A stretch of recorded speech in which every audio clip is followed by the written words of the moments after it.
बारक माई जय जय भो बारक माई, विठो बारक माई जय जय विठो बारक माई। तुम्ही संत माय बाप कृपावंत, तुम्ही संत माय बाप कृपावंत, कायमी पतित कीर्तिवानो, अवतार तुम्हा धराया कारण, उधराया जन जन जीव, वाढावया सुख भक्ती भाव धरणा, कुळाच्या नाम विठोबाचे अवतार तुम्हा धराया कारण, उधराया जन जन जीव। तुका म्हणे गुण चंदनाचे अंगी, तुका म्हणे गुण चंदनाचे अंगी, पैसे तुम्ही जगी संत जन, अवतार तुम्हा धराया कारण, उद्धराया जन जन जीव। विठ्ठल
अवतार तुम्हा धराया कारण, उद्धराया जन जन जीव। पंढरीच्या देवाराया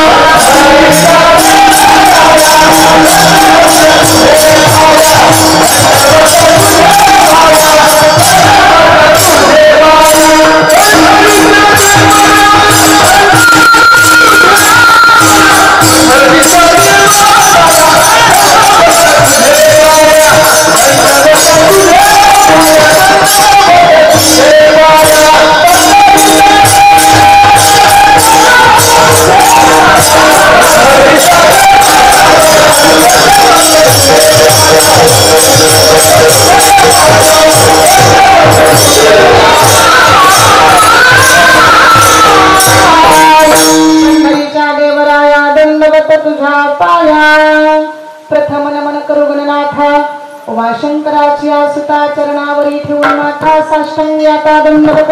दुसरी बंधू सारजा जे चतुराननाची आत्मजा वाक सिद्धी पावी, जे सहजातीच्या चरणवजा दंडवत। आता बंधू देव ब्राह्मण जंचनी पुण्य पावन प्रसन्न होई, श्रोते जनतया माझे दंडवत। आता बंदरंग भूमिका कीर्तने होती लोका, टाळ मृदंग श्रोते जे खातया माझे दंडवत। ऐसे मन करून सगळा हरी कथा बोली गोबड्या बोला, अज्ञानी म्हणून या पुला बाळा चालवी सगळा, नाना म्हणे मस्तक हे पाया।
प्रेम काही काळा यवंतं प्रविष्टमवाचितं प्रसुप्तं संजीव यक्षकिल शक्तिधर स्वधामनां अन्यं सहस्तस्य शरणत्वगादिं प्राणायं भगवते पुरुषाय तुभ्यं प्रतिष्ठान गोदावरीचा निवासी असा भक्त जो आवडे श्री हरीसी तया आठवीता थोर आल्हाद चित्ता नमस्कार माझा सद्गुरु एकनाथा पांडुरंग करू पांडुरंग करू प्रथम नमन पांडुरंग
श्री राधा मेरी स्वामिनी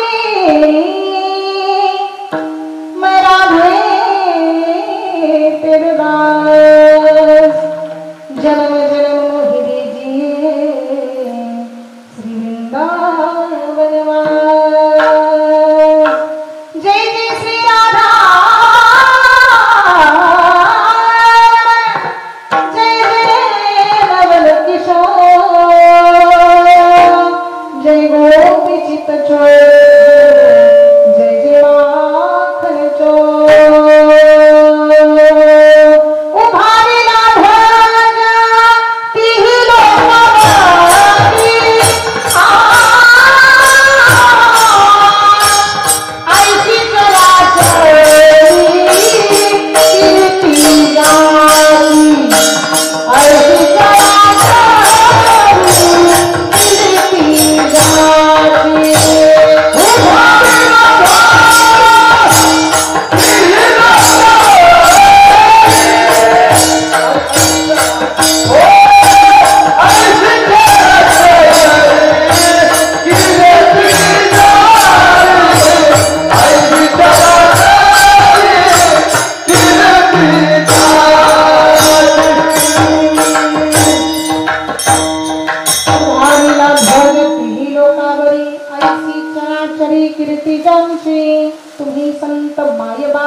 कृपावंत कायमी पतित कीर्तिवानो अवतार तुम्हा धराया कारण उधराया जण जण जीव.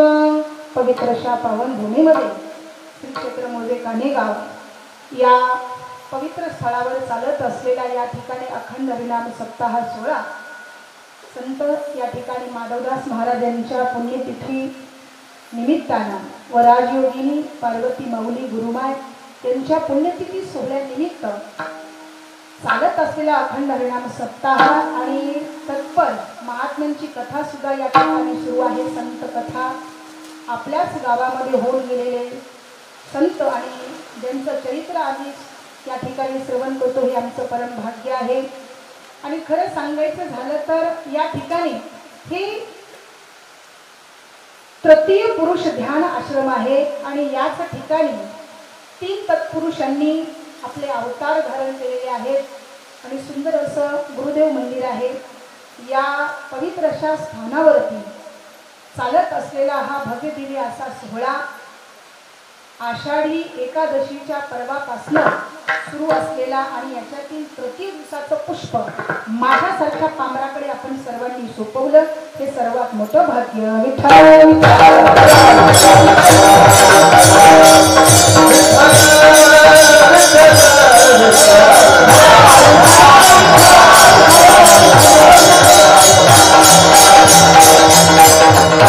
तुझं आहे तुझं वासी परी तू जागा चुकलासी. महाराज वर्णन करतात एखाद्या वेळेस आषाढी आणि कार्तिकीची वारी नाही केली तरी चालेल पण संत भेट ही व्हावी आणि जीवनामध्ये झाल्याच्या नंतर ती तात्काळ ओळखता यावी. नाहीतर काही माणसांचं आयुष्य निघून जातं पण संत भेटही होत नाही आणि जन्माला आलेल्याची सार्थकताही प्राप्त होत नाही. आमचं परम भाग्य आहे की गुरुमाय आमच्या गावामध्ये निवासस्थान करते आणि इथंच राहून त्यांनी एवढं मोठं या ठिकाणी ज्ञानाचं ध्यानाचं वटवृक्ष फुलवलेलं आहे. कारण इवलेचे रूप लाविले द्वारी आणि त्याचा विनोगी गगनावली. किती मोठं परम भाग्य हो. आषाढीच्या या सुंदर अशा पर्वावर सर्व भावी भक्त या ठिकाणी 20 ते 25 दिवसाच्या वारीच्या दरम्यान हे सगळं काही सोडून या ठिकाणी संसार बाजूला ठेवून आळंदीपासून पंढरपूरच्या महाद्वारापर्यंत चालत आले. पांडुरंगाचं दर्शन घेतलं आणि तिथून परत फिरले. ते गावामध्ये एवढं मोठं नामसंकीर्तन श्रवण करायला मिळतं हे परम भाग्य. विठ्ठल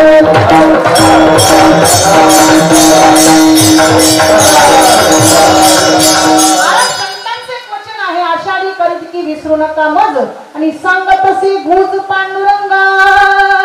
जीवनामध्ये आल्याच्या नंतर आषाढी आणि कार्तिकी ही 2 वारी आपल्या जीवनामध्ये न चुकता आपण उर्वरित आयुष्य संसारामध्ये घालवतो ही तिथपर्यंत योग्य आहे महाराज.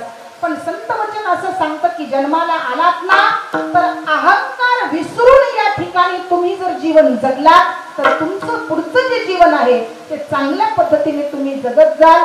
म्हणून महाराज सांगतात तरले तरती हा भरवसा नामधारकाचा ठसा. त्या नामधारकाच्या सीमेपर्यंत जर पोहोचायचं असेल तर अगोदर आम्हाला नामस्मरण रूपी नौका प्राप्त करून घ्यावी लागेल. विठ्ठल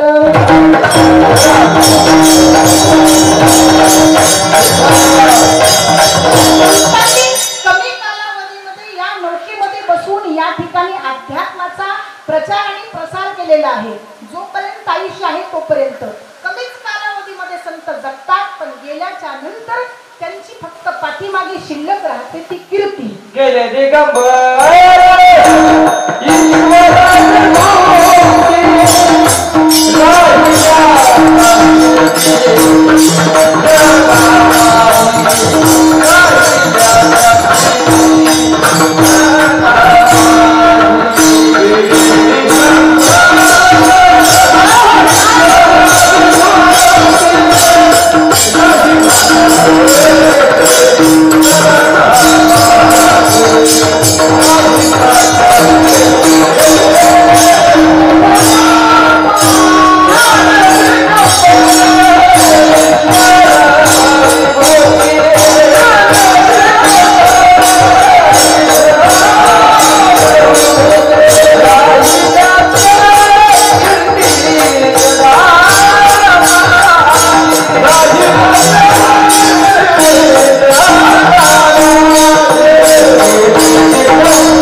श्रीमंती कमावण्यापेक्षा कीर्ती दागिना सर्वप्रथम कमावलेला आहे.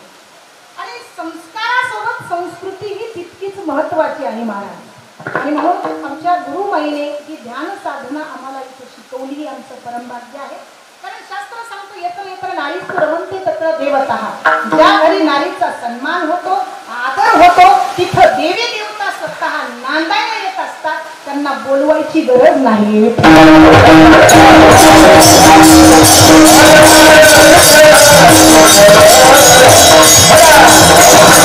म्हणून महाराज तुका म्हणे पतिव्रता आणि तिची देवावरी सत्ता.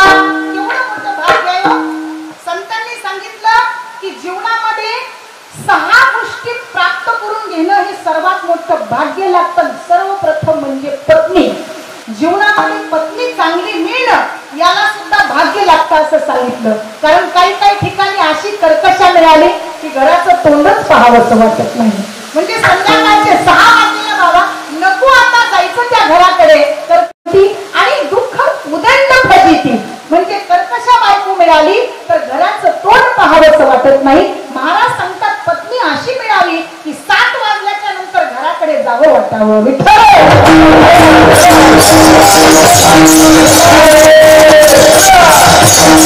पतिव्रता स्त्री कुठल्याही गोष्टीमध्ये या ठिकाणी आपल्या सर्व घरच्यांची आपल्या पतीची असो सगळ्या गोष्टीची काळजी घेत असते.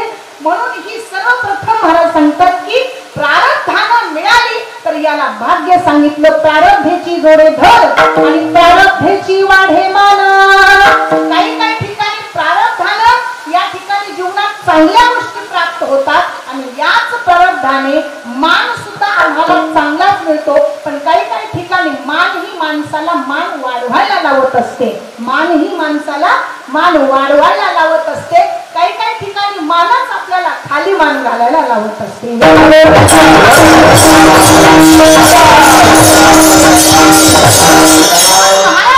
बाबा सर्वप्रथम अभंगाची सुरुवातच करताना सांगितलं की पवित्र कुळामध्ये असे संत जन्माला आले की जन्माला आल्यापासून मरेपर्यंत त्यांनी फक्त चांगलंच आपल्या आयुष्यामध्ये मिळवून घेतलं. म्हणजे तुम्ही संत मायबाप एकटे सांगितले का नाही तर सर्वच त्या ठिकाणी एकत्रित आले. अरे हरी जन मिळून आले आहे.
नाहीतर काही काय माणसांचं आयुष्य जातं की दुसऱ्याचीच निंदा करण्यात.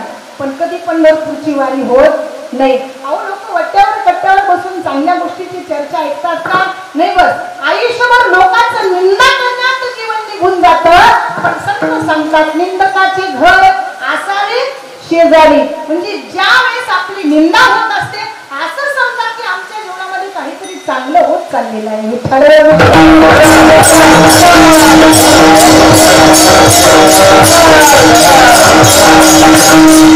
सर्वप्रथम संत ही निंदा सहन करतात आणि म्हणूनच ते संत बनत असतात. लक्षात ठेवा. म्हणून तुम्ही संत मायबाप नुसते मायबाप आहेत का एकटे आहेत का तर जगाचे मायबाप आहेत महाराज. ज्ञानोबा हे जगताचे मायबाप आहेत. म्हणूनच त्यांना सर्वप्रथम म्हटलं की ज्ञानाबाई माझी अनाथांची माय. याही पेक्षा दुसरं उदाहरण देऊन सांगते. ज्ञानराज माझी योग्यांची माऊली आणि जेने निगमवली प्रगट केली. ज्ञानोबा हे योगी आहेत, पण सर्वप्रथम सांगायला गेलं तर ते जीवाचे मायबाप आहेत. विठ्ठल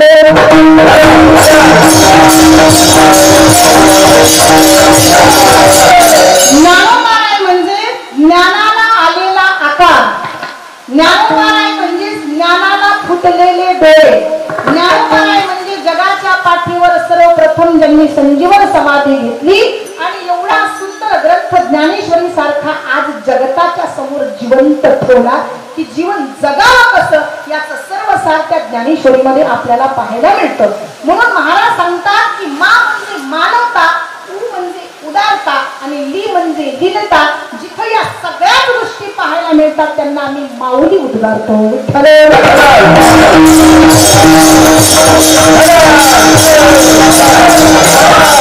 जेवढी माय शब्दात ताकद तेवढीच माऊली शब्दात ताकद, पण तेवढीच मम्मी शब्दामध्ये ताकद नाही.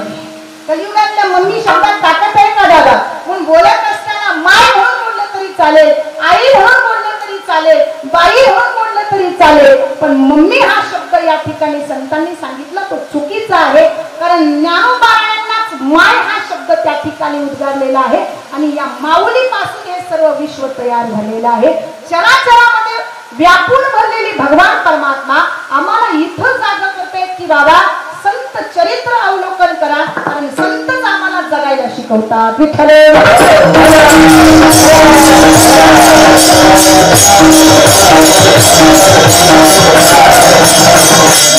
साधू संत मायबाप जे का दयेचे सागर. लक्षात ठेवा, दया ही त्यांच्याजवळ एवढी व्यापून भरलेली आहे की तुम्ही संत मायबाप कृपावंत नुसते मायबाप झाले तर चालतील का? त्याच्याबरोबर कृपाही असली पाहिजे. कृपावंत आणि अशा संतांची कीर्ती कितीही वर्णन करावी महाराज तरी सुद्धा अपुरी पडेल. कारण त्यांची कीर्ती जगामध्ये पसरवण्याची गरज नाही तर ती आपोआप लोकांपर्यंत जात असते. जसे आमची गुरु माऊली बघा, वारा हाती बाप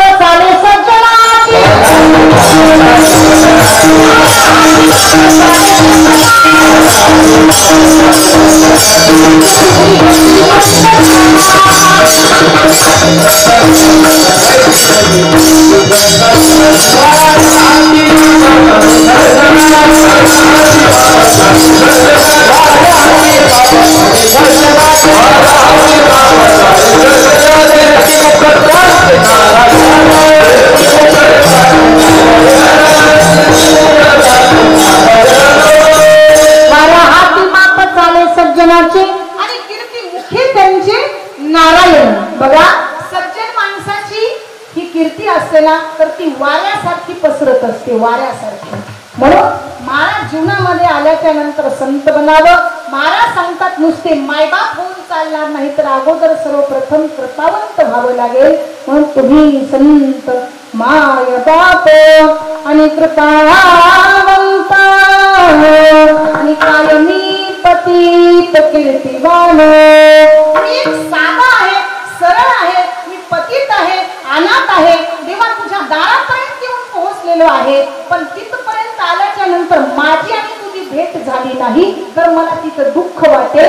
म्हणून मला तुम्ही आता तुमच्या जवळ घ्या, तुमची दासीचा दास तुम्ही घ्यावा आणि आशीर्वाद द्यावा हाची मग देवा परमेश्वरा.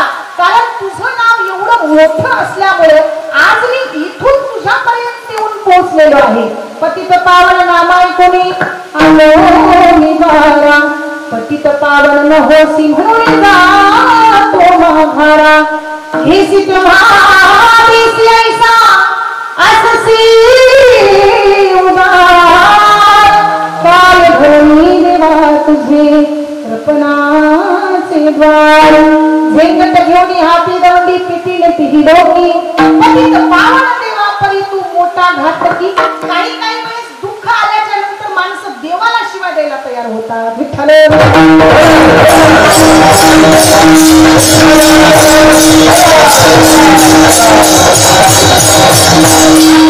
दुःख आलं की असं समजा की जीवनामध्ये आमच्या लवकरच सुख येणार आहे. कारण जीवनामध्ये दुःख ही असलंच पाहिजे. दुःख असल्याशिवाय माणूस जगू शकत नाही. बसवता येत नाही. किती बघा ताट एवढं सुंदर या ठिकाणी भरलेलं आहे अन्नाने. प्रत्येक पदार्थ त्या ताटामध्ये आहे, पण आम्हाला डायबिटीज असेल तर तो सेवन करता येणार नाही. महाराज सांगतात त्याच्यासाठी सुखही तितकंच असलं पाहिजे आणि दुःखही तितकंच असलं पाहिजे. विठ्ठल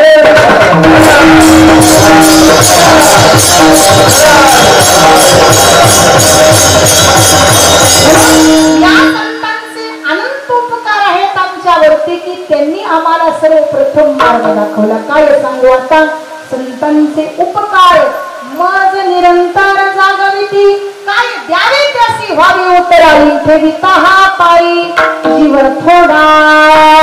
महाराज संत बरं आपल्यासारखे दिसतात, आपल्यासारखे कपडे घालतात, आपल्यासारखे व्यवहार करतात, आपल्यामध्येच बसतात, आपल्यासारखंच बोलतात, म्हणून त्यांना संत म्हणू नका.